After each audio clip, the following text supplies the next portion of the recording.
Halo bos, selamat petang, selamat petang. Saya Wempang. Hari ini kita SW sini pun ada masuk yang kereta ni. Baru masuk aja.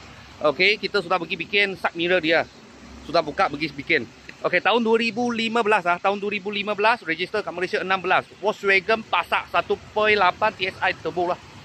Auto harga cuma jual 14,800. 14,800. Okey. Kalau 14,800 kita tak ada buat tak ada buat. Okey. Ini batu kena-kena kita tak ada buat spray cat. Okey, cuma buat side mirror saja. Side mirror Okey, dalam macam ni. Dia coolant pun bersih juga. Okey, kereta ni TSI turbo lah. 1.8. Bawa memang sedap, memang powerful lah. Aircon sejuk. Okey, aircon memang sejuk. Engine gearbox tak ada masalah. Banyak orang paling takut apa kereta ni Megatonic. Okey, tapi ini masuk gear semua tak ada masalah.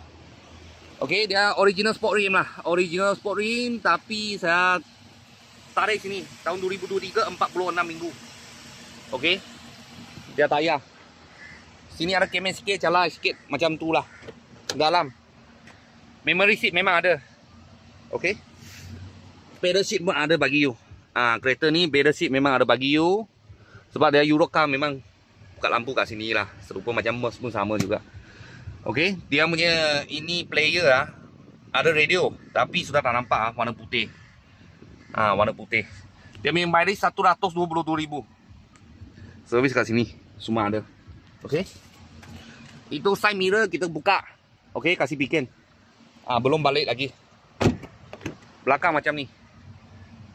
Dia punya leather memang semua original memang banyak tahan punya. Dia punya leather. Hard leather orang panggil, bukan soft leather Okey. Belakang macam ni. Tahun 2015 Volkswagen Passat 1.8 TSI lah, turbo banyak kuat. Kita sudah buka pergi bikin. Okey. Harga jual 14,800.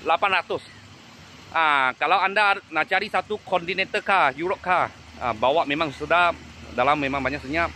Kita sini ada sebiji. Sekarang Volkswagen Passat ini harga sudah murah. Okey, harga jual 14,800, harga cash body saja. Kalau bos-bos dan kawan-kawan siapa tengah cari, boleh datang kita kedai atau WhatsApp saya dulu lah. WhatsApp saya dulu, tanya ini kereta masih ada tak. Kalau ada apa murah-murah kita, saya akan video lagi. Thank you bos.